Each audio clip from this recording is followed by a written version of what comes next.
Resuming debate, the honourable member for Kitchener Centre. Thank you, Mr. Speaker. As this is the first occasion I have had to rise in this revered House, I would like to take this opportunity to thank the good citizens of Kitchener Centre for granting me the honour and privilege of representing them in this great place.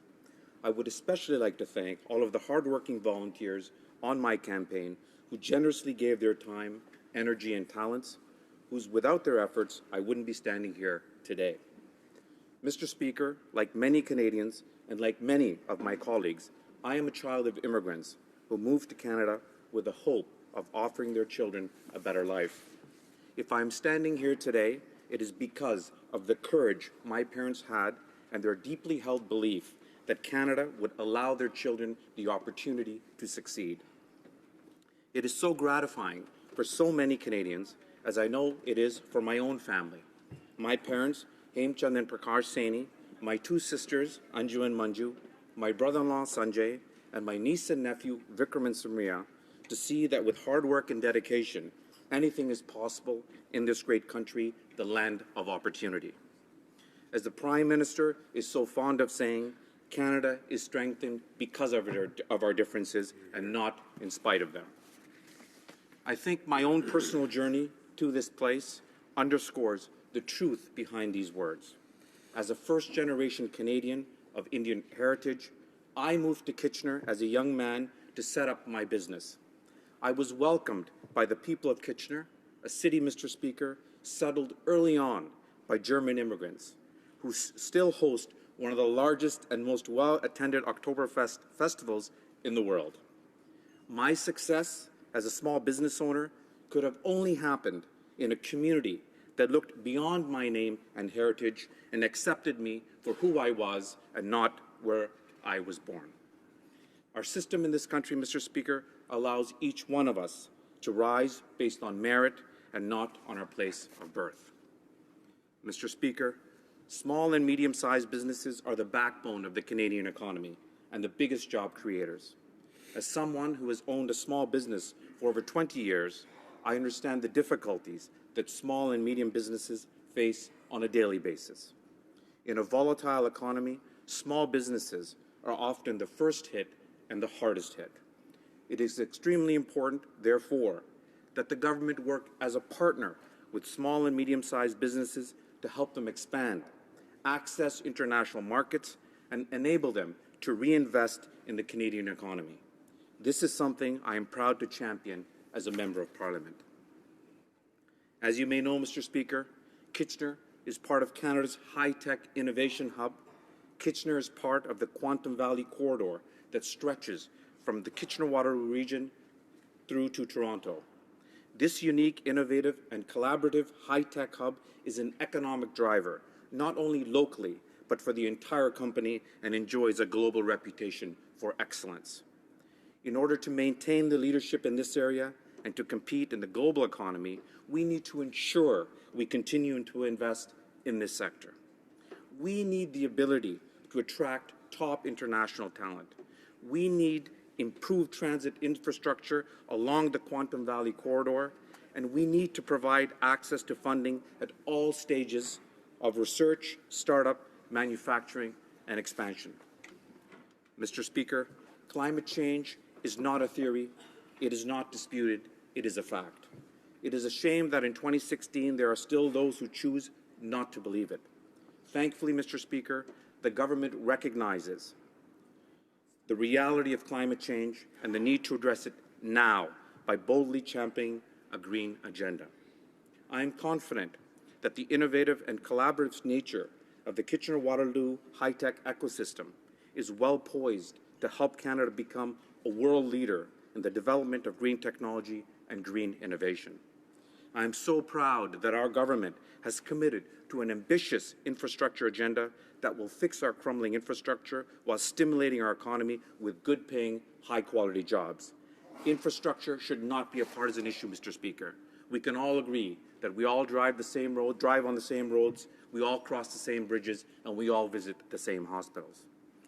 Mr. Speaker, we know that investment in transit infrastructure is good for business, allowing goods and services to reach markets faster, is good for the environment by reducing the number of cars on the road and is good for people, allowing them to spend less time in transit and more quality time with friends and family. Mr. Speaker, the number one transit infrastructure priority for my community is two-way, all-day go between Kitchener and Toronto. This priority is championed by all levels of government and is an essential ingredient to solidifying Quantum Valley, providing economic growth with good-paying jobs and ensuring Canada can continue to compete globally in the high-tech sector. Affordable housing is also a huge concern for my community. The recent influx of refugees has helped raise awareness of our housing needs and shone a light on this important issue. The region of Waterloo, which Kitchener is part of, was chosen as a site for refugee resettlement because of the existing framework of collaborative services between community agencies, strong regional and municipal leadership, and a broad base of dedicated individuals already engaged in finding permanent solutions to homelessness in our community. When it comes to affordable housing, Mr. Speaker, whether it be for those experiencing homelessness or for refugees, for long-term residents or for new Canadians, it is not a matter of one over the other. It is a matter of finding solutions for both. It is worth noting, Mr. Speaker, that housing is not the problem. It is the solution. I am gratified that our social infrastructure proposals will contribute to ensuring all members of our community have a place to call home. The development of a national housing framework is not only good social policy, not only good healthcare policy, but is also good economic policy.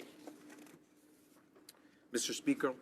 Speaker, people in my riding are also deeply concerned about the future of Canadian healthcare. One of the most troubling decisions that the previous government made was the decision to not renew the Canada Health Accord. Predictable funding is necessary in order for provinces and territories to make the long-term investments needed in our healthcare system so it can continue to serve Canadians now and into the future. This is something I'm very happy to see our government working to restore.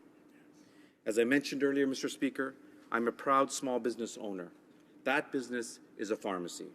I've spent a good portion of my adult life helping people of all ages access the medication they need in order to lead happy, productive, and healthy lives. This is a tremendous responsibility and one that I was proud to undertake for many years. As a pharmacist, however, I was all too often aware of the challenges facing people when trying to afford the medication they needed. This is unacceptable. No one should have to choose between eating or buying medication. No one should have to choose between paying rent or buying medication. This is why I'm extremely pleased that our government has pledged to take steps towards bulk buying of pharmaceutical drugs. This is an important and necessary step in the right direction, but that is not the end. I will continue to advocate for policies that make prescription medication more affordable, more available, and more accessible to all Canadians.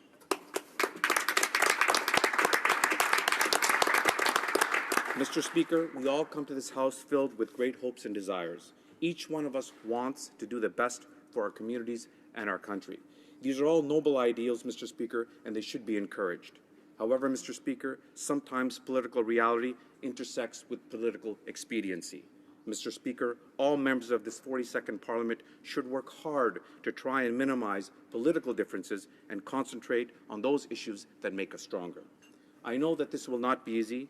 I know that there will be stark differences, and I know that there will be great debate. However, Mr. Speaker, I believe that a combination of mutual respect, striving for high ideals, and a desire to do one's best shall serve this Parliament and our country well. We're all here for the same reason. We all want to serve our fellow citizens as well as possible. We're all here to improve the lives of Canadians. I'd like to ask all members of this House to bear that in mind in the coming weeks. Again, I would like to thank the good people of Kitchener Centre for giving me this historic opportunity to represent them, my campaign team and volunteers for their dedication and tireless work, and also I would like to thank my parents for their great judgment in bringing me to Canada and my family for their support. I look forward to working with all members of this House going forward. Thank you, Mr. Speaker.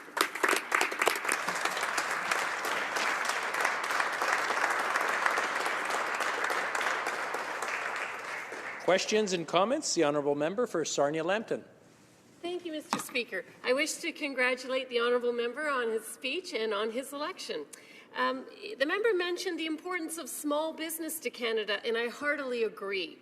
My question for the member is, does he not think that carbon pricing increases and increases in the amount employers will pay for CPP and EI, will they not push small business out of business? Thank you, Mr. Speaker. The honourable member for Kitchener Centre. Mr. Speaker, on the contrary, this government believes that a strong economy is always balanced with good environmental policy, and good environmental policy is balanced with a good economic policy. We know that within our communities, whether it be small businesses or large businesses, we are all in this together. Each minister has received a mandate letter which encourages them to provide a framework for the environment in each of those letters. Thank you, Mr. Speaker. Questions? The honourable member for Saskatoon West. Mr. Speaker, and I want to thank the honourable member for your excellent speech and congratulate you on your election. Given your comments, I believe that you'll join with me when we comment on the previous government's sort of policies of division and fear, and that we want something new and something different, and that Canadians are ready for that change, and that we want to signal to our communities sooner rather than later that it is a new day for Canada.